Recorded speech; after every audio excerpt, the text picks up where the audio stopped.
Prever o futuro, adivinhar o pensamento dos outros, mover objetos com uso exclusivo da força mental. Até pouco tempo atrás, esses assuntos eram domínio exclusivo de feiticeiros e magos. Nos últimos 50 anos, no entanto, os cientistas começaram a estudar o assunto seriamente. Eles conseguiram desmascarar inúmeros casos de charlatanismo e descobriram também alguns poucos casos de fenômenos paranormais. Repórter Especial apresenta hoje o documentário Percepção Extrasensorial, produzido pela BBC de Londres, que relata as mais importantes experiências conhecidas sobre os poderes ocultos da mente humana.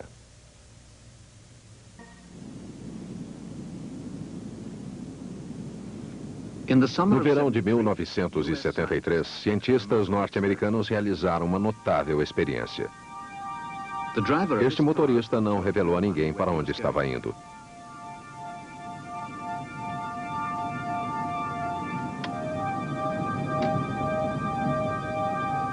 Ao mesmo tempo, a uma distância de 8 quilômetros, isolado de todos os meios de comunicação conhecidos, o físico Russell Targ acompanhava um homem que afirmava poder descrever o lugar onde o carro iria chegar.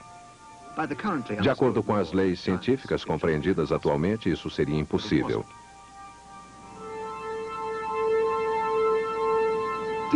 Seria, mas não foi.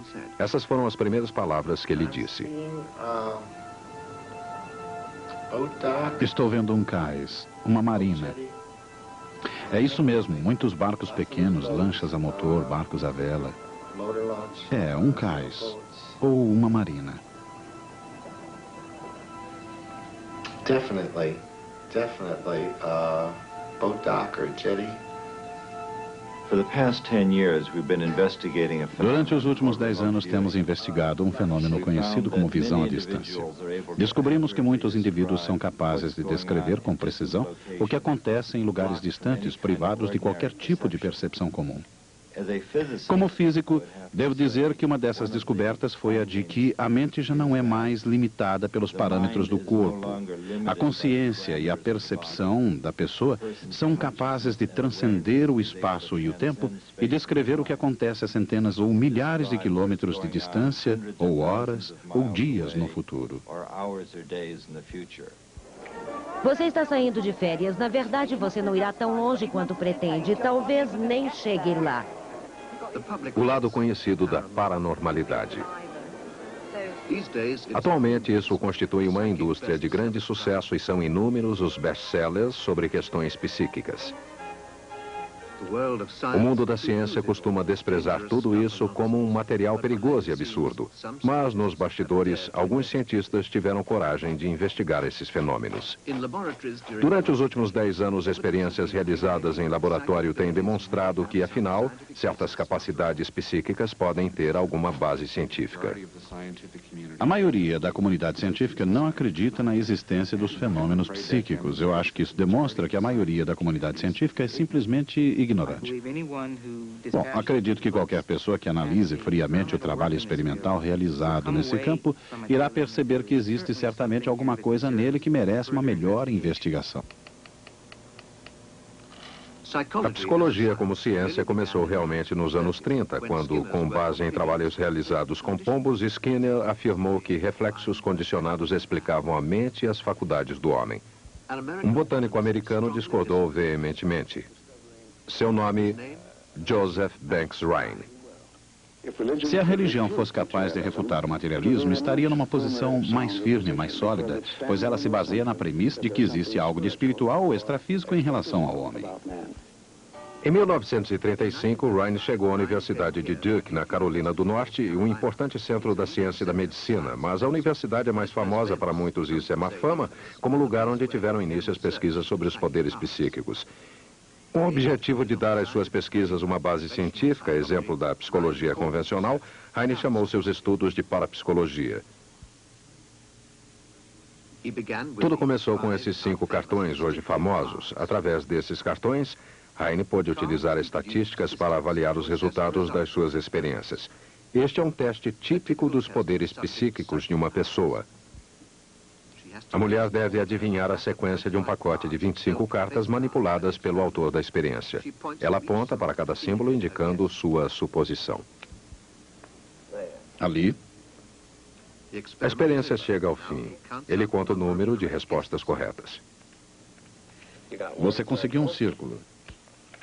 Para determinar se ela possui poderes psíquicos especiais, 3 cruzes. ele utiliza as leis das probabilidades e estatísticas. O pacote de 25 cartas contém 5 grupos de símbolos separados. De acordo com as estatísticas, numa série prolongada de testes, ela deveria acertar 5 cartas por acaso. Mas uma única experiência não prova nada. Heine realizou milhares de experiências com centenas de pessoas. Esta, por exemplo, testa o poder da mente sobre a matéria. O objetivo é fazer com que os dados mostrem o resultado 6 mais 6. Testes constantes são necessários, pois para que se obtenha dados estatisticamente válidos, é preciso que sejam registrados resultados consistentes que afastem simples probabilidades. Uma experiência complexa sobre a previsão do futuro. A voluntária precisa relacionar esses símbolos na ordem que ela acredita que serão relacionados depois do teste. O encarregado da experiência utiliza um livro de números que indica a ordem em que os símbolos deverão ser colocados.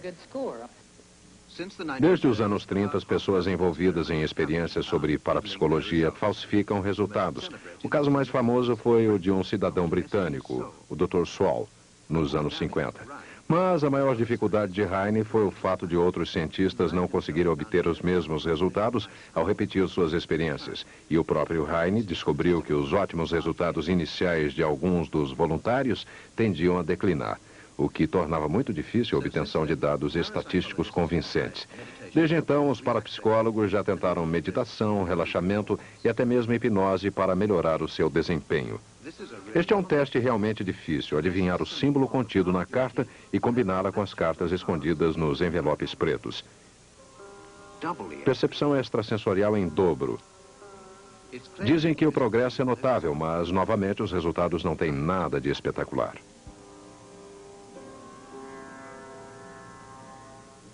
No City College de Nova York, a professora de psicologia Gertrude Schmeidler descobriu uma nova maneira de melhorar os resultados de Heine.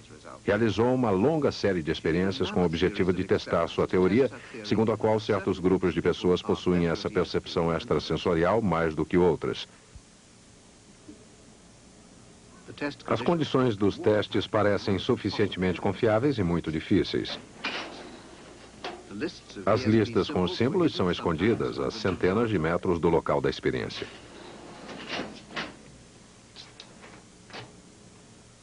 Mais de 1.300 pessoas concordaram em participar dessa experiência, mas antes de começarem os testes, foi-lhes perguntado se acreditavam em percepção extrasensorial e se acreditavam que iam ser bem-sucedidas. Precisavam adivinhar uma lista de 25 símbolos, formado pelos 5 padrões básicos. Assim como nas experiências de Heine, também aqui as leis da probabilidade indicavam que as pessoas poderiam acertar até 5 símbolos inteiramente por acaso. Depois de mais de 10 mil tentativas, os resultados daqueles voluntários que acreditavam na percepção extrasensorial e dos que não acreditavam foram contados separadamente. Os que acreditavam acertaram em média pouco mais de 5 símbolos, enquanto os céticos acertaram pouco menos de 5. Embora pequena, a diferença é extremamente importante do ponto de vista estatístico. Outros cientistas também encontraram diferenças bastante consistentes em outras 30 experiências. Também estudaram as personalidades dos participantes. Embora as diferenças não sejam tão evidentes, os extrovertidos parecem ser mais bem dotados com essa percepção extrasensorial do que as pessoas neuróticas. Os dados começavam a sugerir que talvez houvesse realmente algo em relação à percepção extrasensorial. Quais seriam as evidências no que se refere à primeira faculdade dessa percepção, a telepatia? Os parapsicólogos sabiam que as pessoas muitas vezes costumam descrever experiências psíquicas nos sonhos. Assim, no início dos anos 60, no Maimonides Medical Center de Nova York, foram realizadas as primeiras experiências com telepatia em sonhos. Um emissor contemplava uma imagem e tentava transmiti-la a alguém que dormia num outro cômodo. Durante a noite, a voluntária era acordada e solicitada a contar o que estava sonhando. Esta é uma reconstituição de uma experiência típica. Uma mulher, uma deusa, surge caminhando sobre o oceano. De repente, ela deixa escapar da mão direita uma borboleta verde-rosa. Os resultados foram significativos em 9 dos 13 estudos realizados. Isso levou Charles Honorton a planejar uma experiência ainda melhor. Sonhos, hipnose, meditação e outros estados semelhantes possuem algumas características comuns. A mais importante de todas parece ser o fato de estarem todas associadas à privação sensorial funcional. Foi daí que desenvolvemos uma técnica que envolvia um certo grau de privação sensorial, um isolamento perceptivo chamado Ganzfeld. Globos vermelhos sobre os olhos, ruído branco nos ouvidos, uma técnica de privação sensorial desenvolvida por um alemão que lhe deu o nome de Ganzfeld, que significa campo completo. Também aqui o voluntário tenta captar uma transmissão telepática do emissor em um cômodo próximo. A mulher admira slides de Las Vegas. Essa experiência não foi simulada, foi filmada no momento em que acontecia. Essas foram as palavras da voluntária. Estou flutuando sobre uma espécie de paisagem. É o nome de um nightclub. Marquise Nightclub. É isso mesmo, nightclub. Nightclub Marquise. Em Las Vegas. Tudo indicava um tremendo sucesso, mas do ponto de vista estatístico, era preciso que a voluntária examinasse os slides de Las Vegas e 3 outros slides de outras cidades e dissesse qual deles mais se aproximava do que ela tinha visto. Tem muita coisa aqui que parece corresponder à imagem que eu estava captando. É essa. Las Vegas.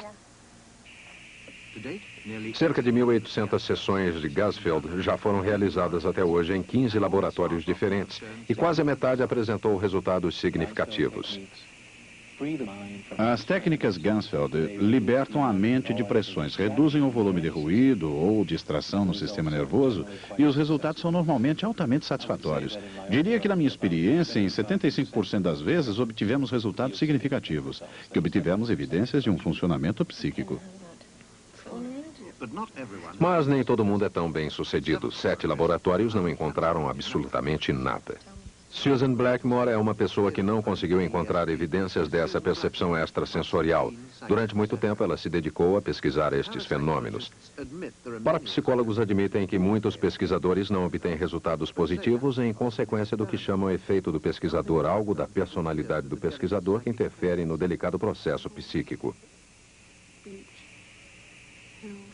Blackmore não acha essa explicação convincente. Algumas pessoas dizem que porque eu não adotava a atitude adequada em relação a essas experiências, que eu não acreditava nelas o suficiente, que isso é uma espécie de efeito causado pelo pesquisador. Se ele não adotar a atitude adequada, irá fracassar. Mas não é bem assim. No início eu acreditava na percepção extrasensorial. Mesmo assim, não consegui resultados satisfatórios e certamente não os conseguiria agora. Outra possibilidade é que não exista essa tal percepção extrasensorial. Nesse caso, não obtive resultados porque ela simplesmente não existe.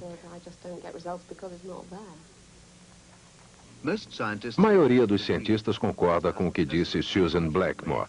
É o caso, por exemplo, de Ray Hyman, professor de psicologia. Ele investigou cuidadosamente todas as experiências Ganzfeld conhecidas e criticou a maneira como elas foram conduzidas. Como o voluntário escolheu a imagem correta?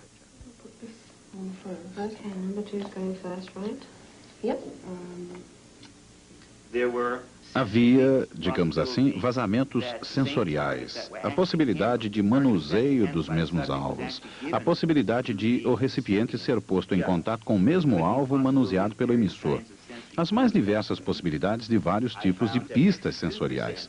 Descobrimos que 52% dessas experiências utilizavam métodos inadequados, como a mistura manual dos slides e outros métodos que conhecemos melhor hoje, coisas que podiam estar corretas nos anos 30, quando Heine fazia suas experiências, mas não hoje. Por exemplo, quando a imagem transmitida pelo emissor foi selecionada através de um método aleatório como este, Hyman diz que a experiência não é válida, deveria ter sido escolhida por computador. Hyman também descarta uma experiência quando a mesma imagem ou slide transmitida pelo emissor foi a mesma apresentada ao receptor para avaliação. Impressões digitais ou marcas feitas deliberadamente poderiam fornecer uma pista sobre a imagem correta. Mas Hyman admite que não pode explicar palpites acertados, como no caso de Las Vegas, como outra coisa além de simples coincidência. Nightclub marquees in Las Vegas. Mas o professor Hansen tem outras críticas a fazer. Se querem que o assunto seja considerado científico e devidamente demonstrado ou provado, precisam aceitar os critérios normalmente adotados pelos cientistas. Para demonstrar a existência de algum fenômeno improvável, é preciso uma demonstração desse mesmo fenômeno, algo que produz invariavelmente o mesmo resultado.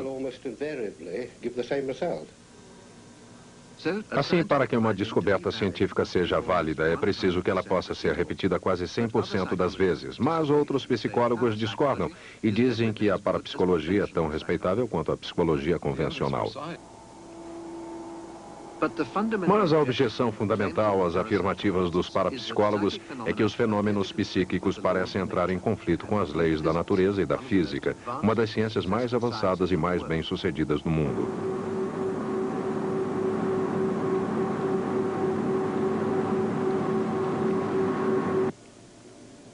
Embora os segredos do átomo já tenham sido investigados detalhadamente, acredita-se de maneira geral que os físicos ainda não encontraram nada que pudesse constituir um mecanismo para os fenômenos psíquicos. Mas ainda nos anos 20, os pioneiros da física quântica reconheceram que suas descobertas revolucionárias tornavam a natureza fundamental da realidade uma questão muito mais aberta e incerta do que nos dias de Newton. A física clássica acreditava que a matéria observava leis fixas e regulares, mas a nova física descobriu que nas profundezas do átomo aconteciam muitas coisas por um puro acaso. Alguns físicos então se indignaram. Se a matéria é assim tão imprevisível, será que ela poderia ser afetada pela mente, explicando assim o fenômeno da psicocinese? Dizem que há pessoas capazes de mover objetos simplesmente com o poder da mente. Dr. Helmut Schmidt é um físico pesquisador que já trabalhou na Boeing. Segundo ele, a mente pode, de fato, afetar as partículas fundamentais da matéria. Schmidt encontrou alguns voluntários promissores e, depois de experiências preliminares bem-sucedidas, realizou uma experiência formal com 2 deles. Esta é uma reconstituição. Concentre a sua atenção. Procure confundir-se com a luz. Não pense em outra coisa. Concentre-se exclusivamente na luz. Veja se consegue afastá-la para este lado. Ela precisava tentar pensar nas luzes seguindo a direção do fuso horário.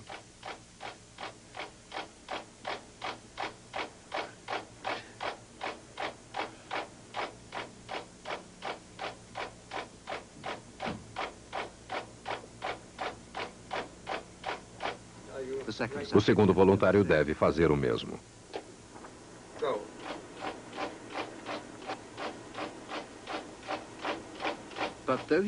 Embora o voluntário tenha tentado fazer com que as luzes seguissem a direção horária, elas apresentaram uma tendência a seguir a direção anti-horário. Algo de qualquer maneira inexplicável, segundo as leis da física. Depois de 50 tentativas, os resultados demonstraram que a mulher conseguira de maneira consistente fazer com que as luzes seguissem na direção horária, o homem na direção anti-horária. O efeito foi pequeno, de apenas 2%, mas significativo para qualquer físico. Parece um pequeno efeito, mas realizamos a experiência durante um período prolongado e podemos afirmar que já não se tratava de acaso, tratava-se de um efeito sistemático real. É verdade que 2% talvez não seja muito, e podemos perguntar se isso significa realmente alguma coisa. Mas do ponto de vista básico, temos aí algo inconsistente com a física. E estamos acostumados a trabalhar com efeitos pequenos, muito pequenos no mundo da física. Uma pergunta óbvia. Será que essa máquina fazia uma seleção realmente aleatória? Schmidt realizou uma infinidade de testes e afirma que, quando ninguém tentava influenciar os resultados, as luzes se movimentavam de forma totalmente aleatória. O professor Hansel acredita que os resultados podem ser explicados por fraude. É possível que o voluntário, o pesquisador ou qualquer outra pessoa envolvida na experiência possa ter contribuído para produzir esse resultado. Se eu fosse o voluntário, eu acho que teria conseguido fazer isso. Eu não estou 100% certo, pois não obtive uma confirmação de Schmidt. Acho que poderia, com um pouco de esperteza, afetar a máquina de maneira a obter um bom número de pontos. Também é possível que a máquina possa ser manipulada de alguma maneira pelo pesquisador, usando a sua lixa de unhas ou algum outro instrumento na impressora.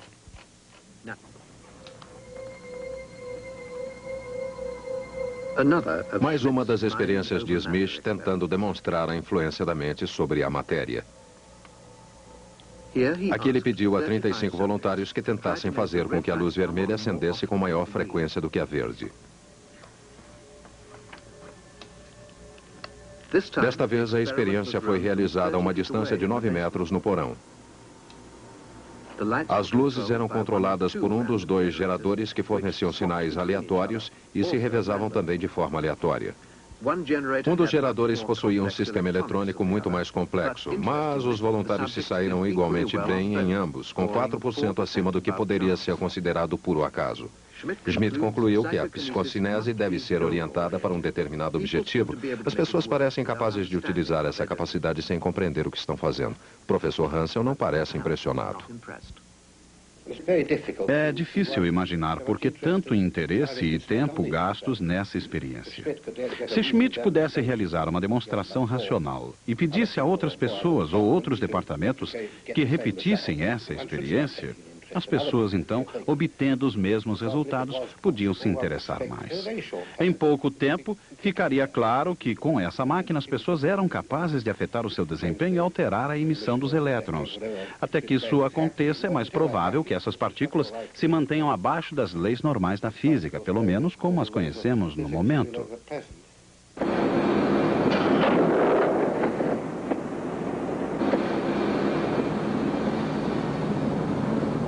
Helmut Schmidt não é o único físico envolvido em trabalhos pioneiros de experiências sobre fenômenos psíquicos. Outros vieram juntar-se a ele, procedentes do mundo do laser.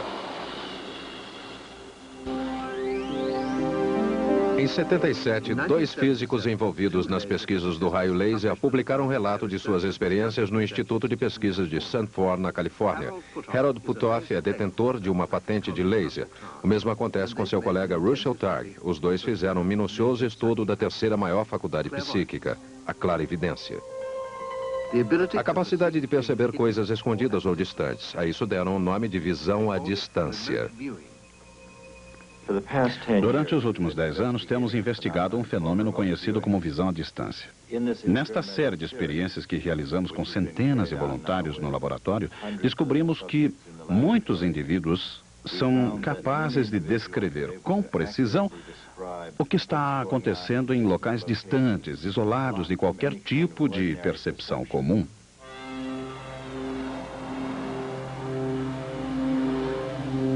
O Instituto de Pesquisa de Stanford é um importante centro científico, onde se desenvolvem anualmente centenas de projetos de pesquisas públicas e particulares. Targ e Puthoff começaram suas experiências formais em 73 com o médium Pat Price. A experiência obedeceu os padrões típicos. Enquanto Targ permanecia com Pat Price no laboratório, Puthoff saiu com um colega para um local próximo sem dizer a Targ ou Price para onde estavam indo. Na hora pré-determinada, Pat tentou localizá-lo. O compartimento estava protegido por um sistema elétrico que impedia qualquer contato pelo rádio. Uma testemunha imparcial esteve presente durante todo o desenrolar da experiência. A experiência Price foi uma das que apresentaram mais dificuldades entre todas as pesquisas psíquicas. É por isso que procuramos reconstituí-la de maneira detalhada com base nos registros originais. Pat Price, um comissário de polícia, morreu em 75. Em que tipo de lugar você imagina que eles possam estar? O que acha que estão fazendo? Um ator diz a sua fala. Parecem estar no alto de uma torre.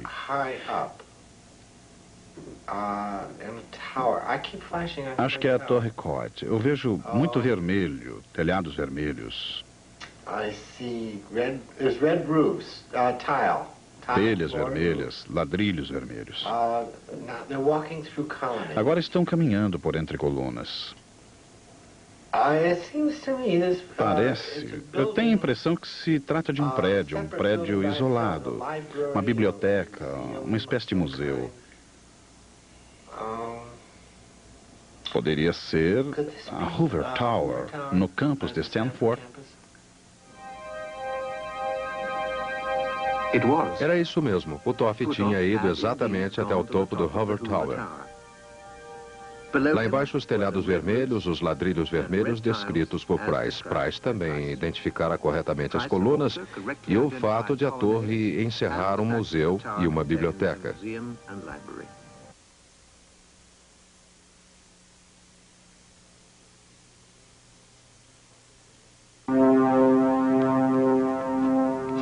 Na quarta experiência, o diretor do laboratório resolveu assumir o comando. Imaginando a possível existência de alguma falha nos procedimentos adotados ou fraude, ele saiu com Puthoff sem ter a menor ideia de qual seria seu destino final.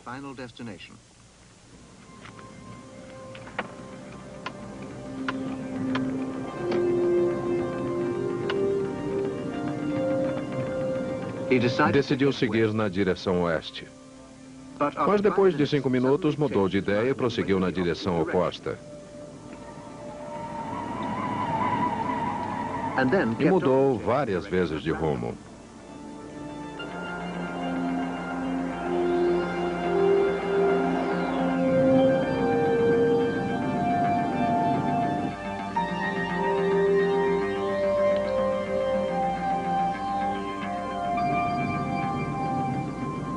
Finalmente parou 8 quilômetros acima do litoral, numa marina fora da rota normal. Onde você acha que nossos pesquisadores estão?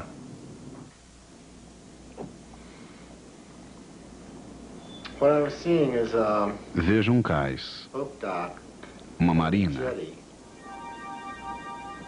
mais ou menos naquela direção.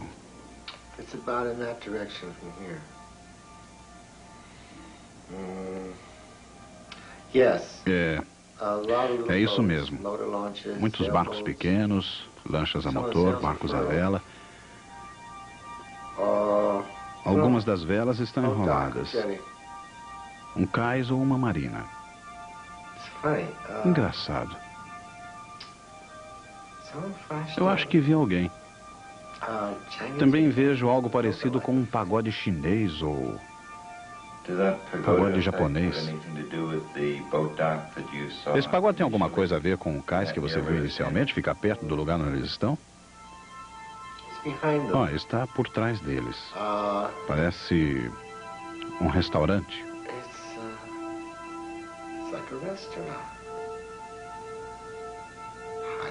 Um gramado muito bem cuidado. Onde é que pode ser isso?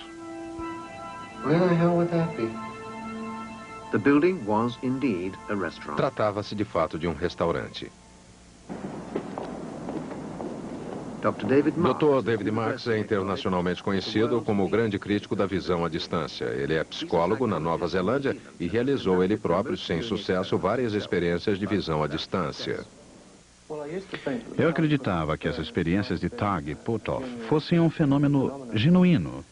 Mas, depois de analisar os dados disponíveis e conduzir minhas próprias experiências, eu concluí que tudo não passa de uma grande ilusão. Uma ilusão não em virtude da maneira como as experiências foram realizadas, mas em virtude de falhas no julgamento, na avaliação dessas experiências.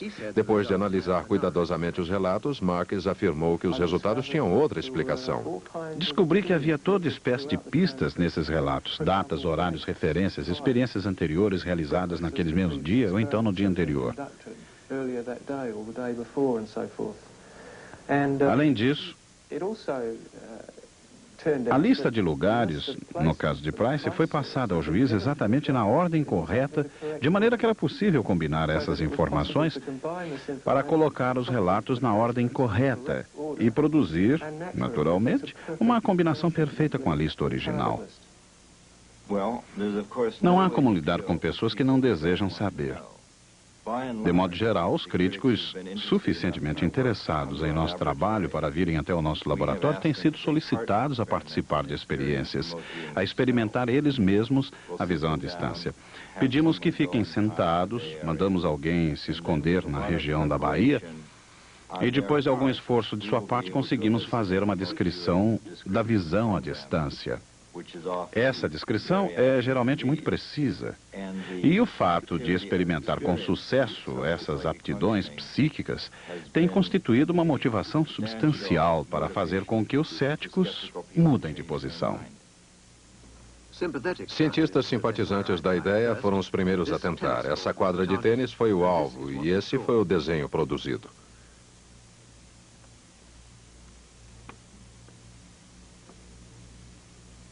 Um desenho de outro cientista, que descreveu um edifício de 12 metros de altura com um símbolo na parede.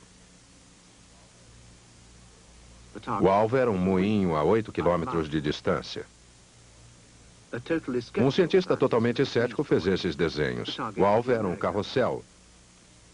Como é que Targ faz com que pessoas comuns façam esses desenhos? Bem, gastamos muita energia tentando convencê-los, e assim é muito provável que obtenham sucesso.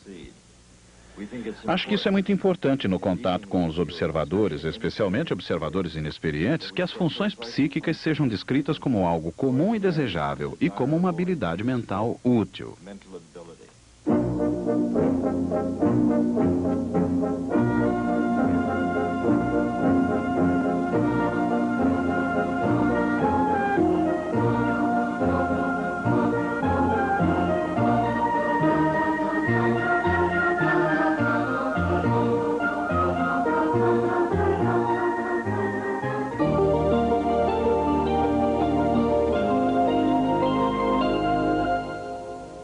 As notícias e reportagens de logo mais no Jornal da Cultura.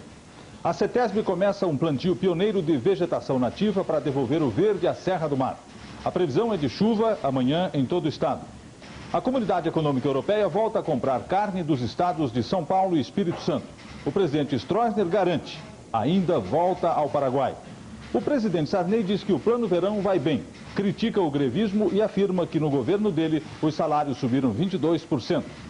Em um mês de Plano Verão, o overnight bateu todos os investimentos. O Jornal da Cultura começa logo mais às 10h40.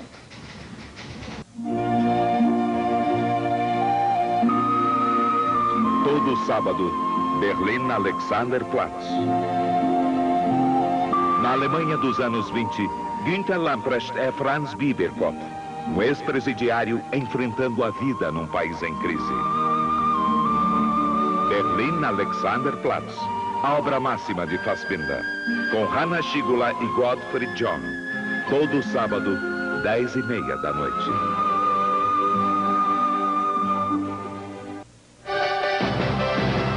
Todo dia, esporte na cultura.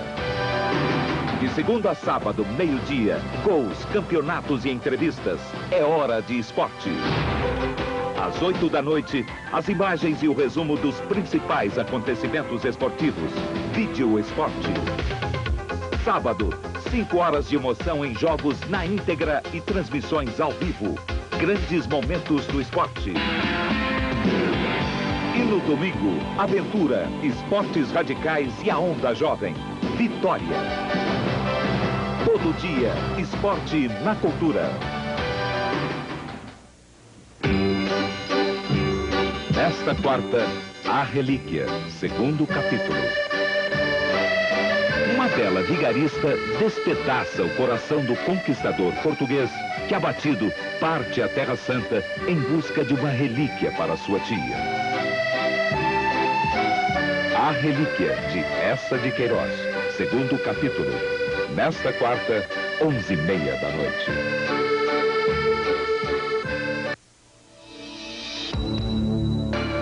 No planeta Terra, a águia marinha de cauda branca num voo de volta à Escócia.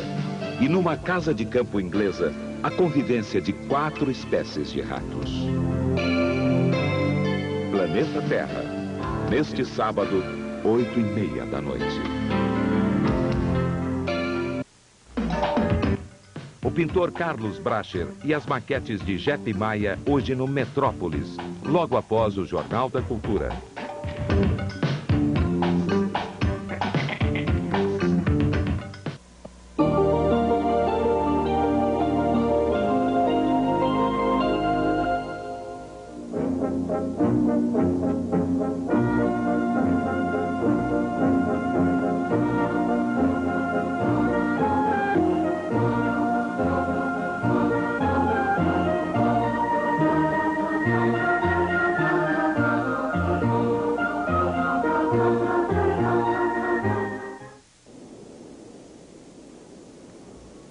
Supondo que a visão à distância seja uma realidade, não seria apenas uma curiosidade de laboratório? Afinal, quando comparada à visão normal, ela parece muito insatisfatória. Mas em Los Angeles existe uma empresa que acredita poder explorá-la comercialmente.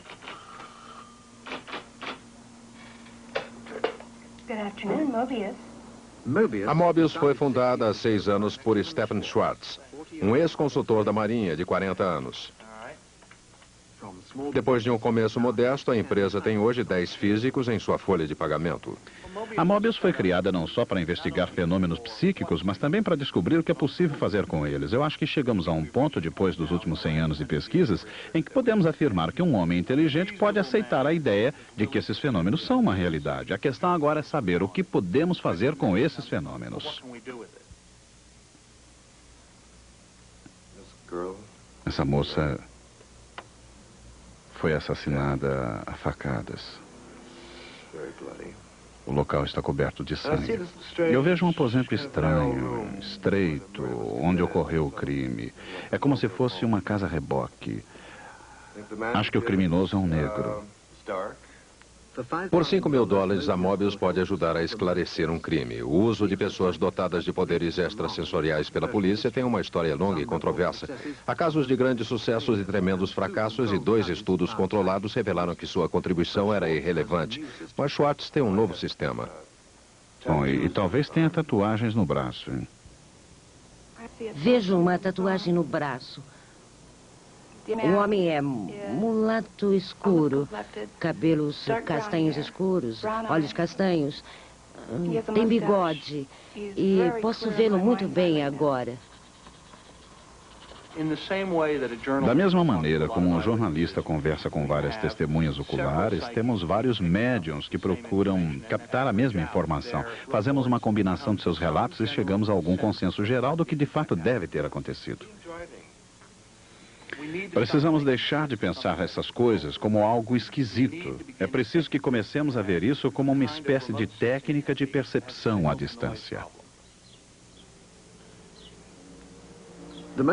A aplicação mais generalizada dos poderes psíquicos tem ocorrido com o objetivo de cura, uma história longa e notável. Os curandeiros sempre se ocupam de pacientes considerados incuráveis pela medicina tradicional. Os curandeiros acreditam ser possível curar as doenças utilizando apenas o poder de suas mentes, o domínio da mente sobre a matéria, em outras palavras, a psicocinese.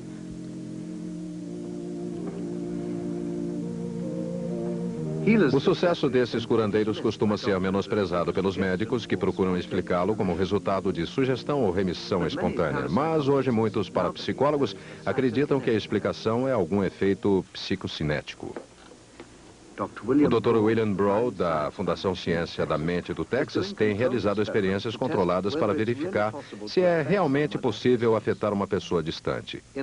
Num cômodo isolado a 30 metros de distância, esta menina ouve música para relaxar. O estado do seu sistema nervoso autônomo está sendo avaliado por monitores colocados nos dedos. A experiência é controlada automaticamente por um programa de computador. Este é o sinal do computador, indicando o início de um novo período de experiência. Broad tenta influenciar a menina. Ela já está bastante relaxada, mas durante esses períodos, Broad tenta acalmá-la ainda mais. Ela naturalmente não tem a menor ideia de quais são os períodos da experiência.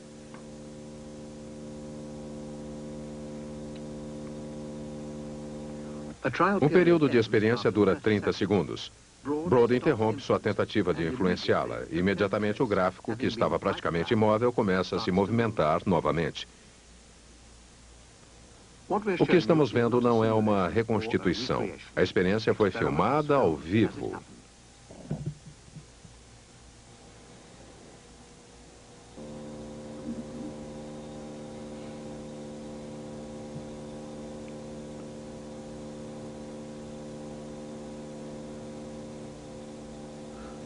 Ao todo, foram 10 períodos em que Brody tentou influenciar a voluntária. Exames feitos nesses períodos revelaram que ela apresentou apenas 1/6 de sua atividade normal. Esses resultados são consistentes com os resultados de outros laboratórios. Revelam que as pessoas podem influenciar uma grande variedade de sistemas biológicos. Promovemos mais de 50 sessões como esta e os resultados sugerem que uma pessoa pode ser capaz de influenciar mentalmente à distância a atividade fisiológica de outra. E como eliminamos todos os canais convencionais possíveis, a única possibilidade é de que isso seja o resultado de influências psíquicas.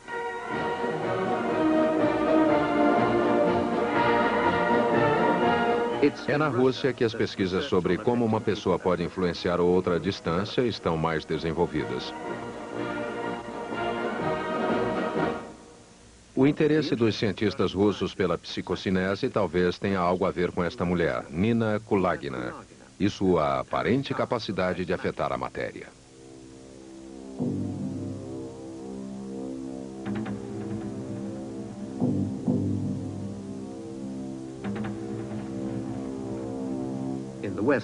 No Ocidente, os parapsicólogos tendem a considerar este campo muito perigoso em virtude dos efeitos que podem ser obtidos por fraude. Mas na Rússia, a psicocinese é levada muito a sério. Karl Nikolaev é outro russo que parece ter essa capacidade psicocinética. Ele participou de experiências controladas com o objetivo de descobrir o seu mecanismo.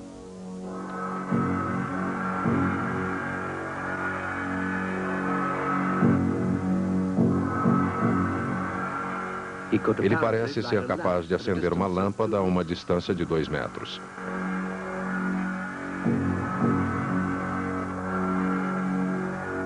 É claro que isso pode ser um truque, mas o pesquisador Dr. Gennady Sergeev de Leningrado afirma que o efeito era genuíno. Sergeev chegou à conclusão de que a psicocinese pode ser uma espécie de radiação eletromagnética, mas a maior parte dos resultados obtidos pelos russos não é divulgada.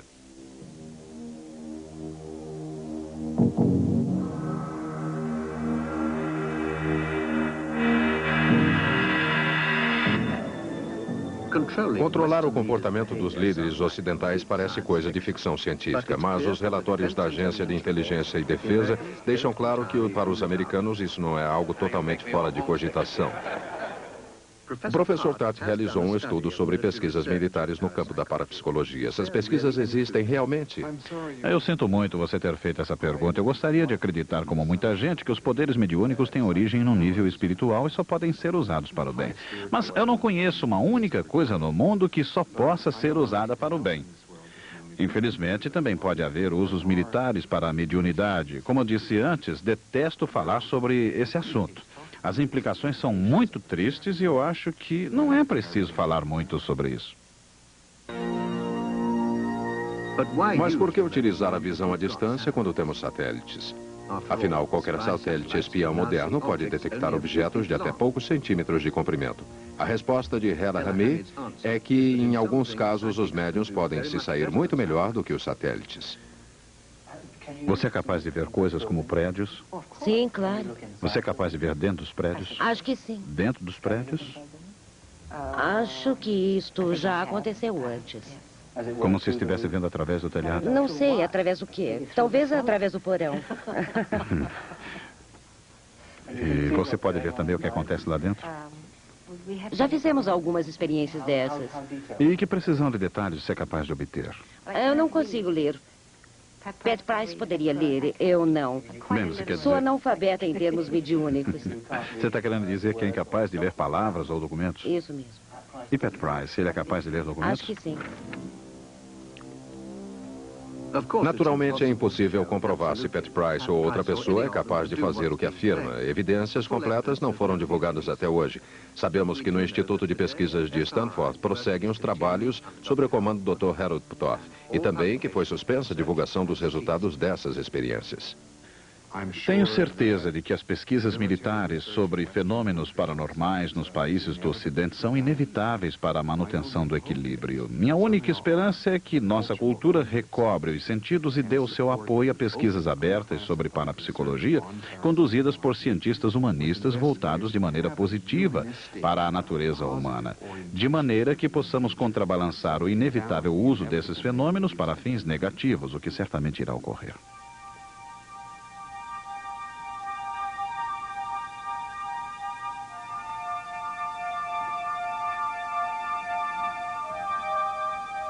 As pesquisas parapsicológicas encontram-se numa encruzilhada. Enquanto a ciência tradicional rejeita suas conclusões por falta de evidências, os militares parecem estar escondendo suas conclusões, pois as evidências parecem por demais significativas.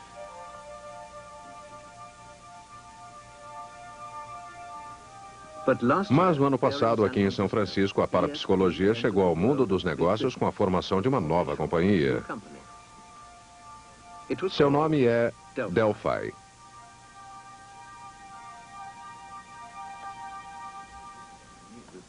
O objetivo da Delphi é descobrir aplicações comerciais para os fenômenos paranormais.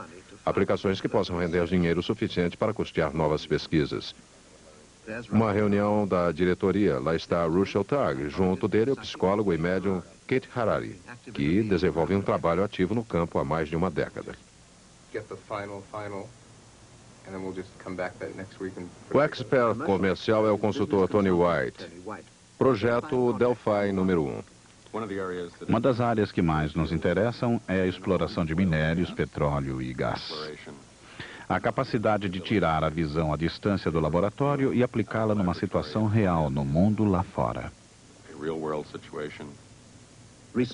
Recentemente, satélites foram utilizados para localizar petróleo. A Delphi acredita que a visão à distância pode fazer ainda mais buscas sob a superfície. Projeto número 2. Atualmente estamos negociando um contrato com a Atari, uma divisão da Warner Communications. Uma longa série de consultas que deverão se iniciar ainda este ano e envolvem a produção de um novo tipo de videogames. E para ajudar as pessoas a desenvolverem suas capacidades psíquicas e se divertirem ao mesmo tempo.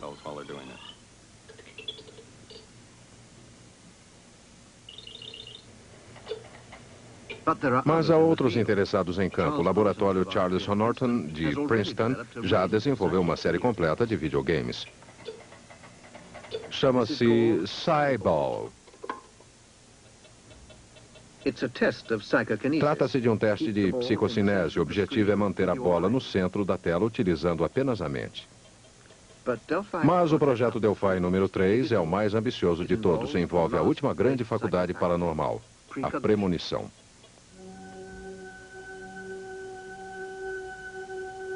De todas as faculdades, prever o futuro é a que constitui o maior desafio aos nossos conceitos de espaço e tempo. A previsão do futuro através da bola de cristal atingiu o auge da popularidade há 3.000 anos com o oráculo grego de Delfos. Hoje, uma empresa do século XX tenta seguir o seu exemplo. Foi em 75, no Instituto de Pesquisas de Stanford, que Targ e Puthoff fizeram experiências destinadas a revelar se a visão à distância poderia ser utilizada para ver o futuro. Hera Hamid foi a primeira cobaia e o que se segue é uma breve reconstituição da experiência original. A pergunta foi a seguinte: onde estará Puthoff dentro de uma hora? Está muito escuro. Finalmente você sai através de uma espécie de arcada e chega a um lugar muito claro, com muita vegetação. É como um jardim cheio de rosas, muito formal. Um jardim muito bem cuidado.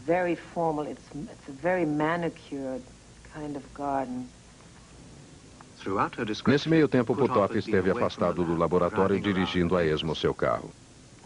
Na hora pré-determinada, depois de concluída a descrição de Hamid, um gerador de números decidiu onde ele deveria ir. Havia 9 envelopes, cada um com um local diferente. Qualquer um deles podia ter sido escolhido. O gerador indicou o número 6 e o número 6 dizia Stanford Hospital Plaza.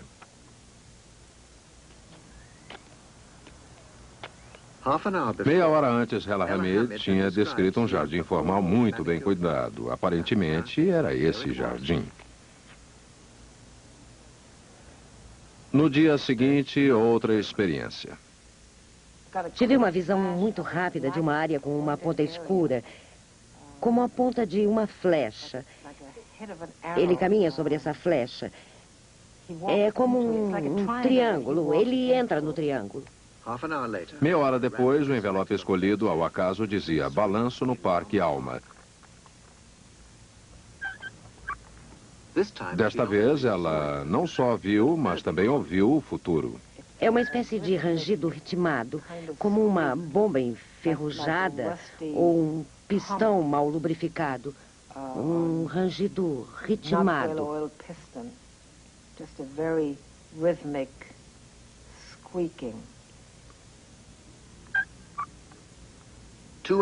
Desde então, 2 outros laboratórios realizaram suas próprias experiências, com sucesso. Conhecemos o caso de pessoas capazes de descrever com precisão acontecimentos que só irão acontecer horas ou dias depois. O que podemos dizer é que o voluntário no laboratório descreve algum evento futuro, um acontecimento que ele irá experimentar. Esta seria, digamos assim, a maneira tradicional de descrever o que acontece. Eu acho que de uma maneira mais correta de descrever a experiência seria dizer que um evento que ainda vai ocorrer no futuro faz com que o voluntário experimente com antecedência. Em outras palavras, o acontecimento futuro cria o seu próprio presente. Isso não significa, naturalmente, que o futuro pode alterar o passado, mas parece muito claro que o futuro afeta o passado. O futuro não irá impedir a ocorrência de alguma coisa que já aconteceu, mas é evidente, de acordo com nossas inúmeras experiências, que uma pessoa sentada no laboratório pode ter sua experiência controlada e determinada por um evento que ainda não aconteceu. At 9, 7, 9. At 9, 7 bit at 9. Yeah, at 9. Esta é a Bolsa de Mercadorias de Nova York. Aqui são negociados os metais preciosos de todo o mundo. E foi aqui que a nova empresa The Russell Tag, a Delphi, decidiu fazer um teste de premonição. Tony White, diretor da Delphi. Desenvolvemos um programa que teve início em meados do ano passado, um programa especial para alguns investidores. Nele, fazemos previsões para o mercado futuro de mercadorias. Temos trabalhado principalmente com a prata, prevendo os preços do metal com 2 a 4 dias de antecedência. Essas pesquisas têm obtido muito sucesso e nos têm proporcionado uma boa fonte de renda.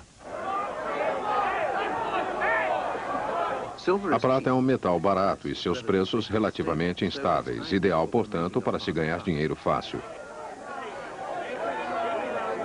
A Delphi desenvolveu um sistema capaz de prever numa quinta-feira qual deverá ser o preço da prata na segunda-feira seguinte. Uma alta ou baixa de mais ou menos 25 centavos. Segundo a Delphi, as 9 previsões feitas em 3 meses estavam corretas. Pedimos a um experiente corretor da Bolsa de Mercadoria que comentasse a experiência. O mais estranho nesse pessoal é sua capacidade de prever não apenas a direção em que caminham os preços e a magnitude das altas e baixas, mas de prever essa variação de uma quinta-feira para uma segunda-feira, o que é realmente notável. Tenho certeza de que são os únicos capazes de irem assim tão longe com as suas previsões. E o que o senhor acha de terem acertado todas as 9 previsões? Acertar todas as previsões é realmente algo inusitado. No nosso ramo, incrível não chega a ser uma palavra suficientemente forte. Eu diria que é impossível. Gostaria de ver realmente isso acontecer. Nós também. Procuramos o corretor que havia agido em nome da Delphi. Ele tinha o registro completo das transações.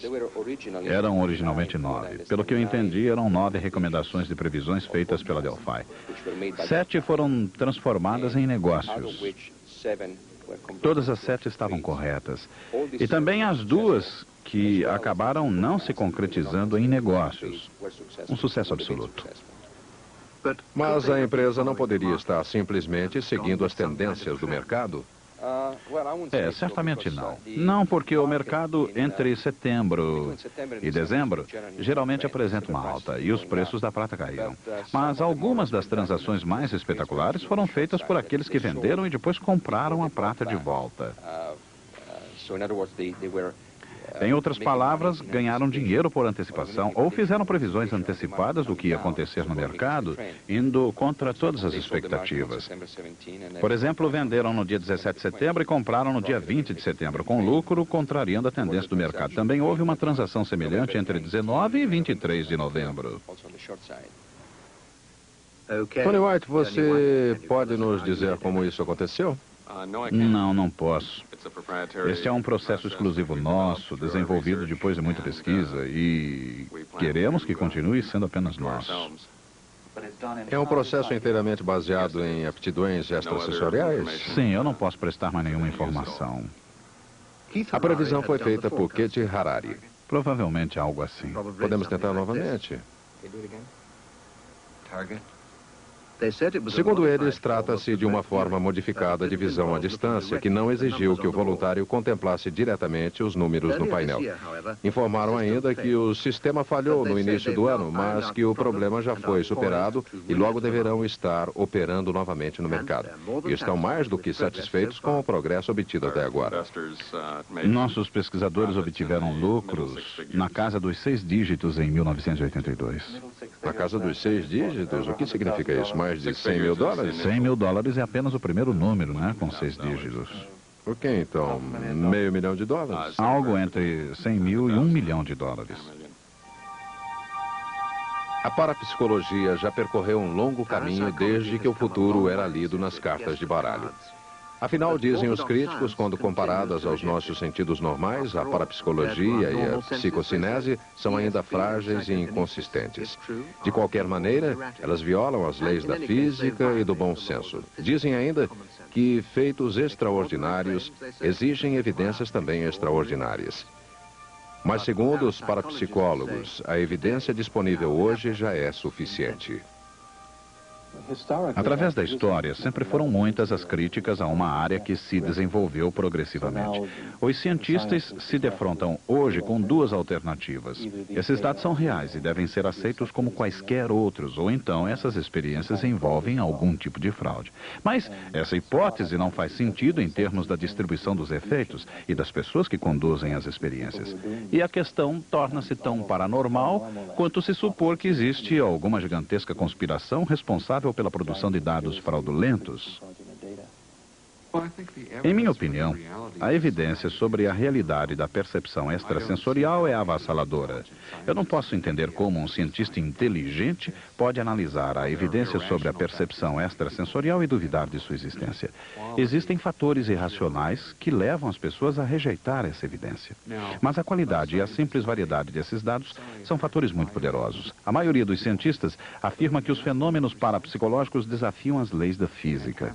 Mas se lhe perguntarmos exatamente o que isso significa e se chegaram a investigar empiricamente esses fenômenos ou se apenas decidiram teoricamente que eles não existem, vamos descobrir que eles não fizeram coisa alguma. Não acredito que saibamos assim tanta coisa sobre o universo. De fato, o lado mais excitante da parapsicologia talvez seja o fato de que, embora ela pareça violar algumas das nossas conhecidas leis da física, a sua compreensão e a sua inclusão no universo do nosso conhecimento poderá significar uma compreensão maior e mais eficiente do universo físico comum. Esse é o desafio. Isso é que é realmente excitante.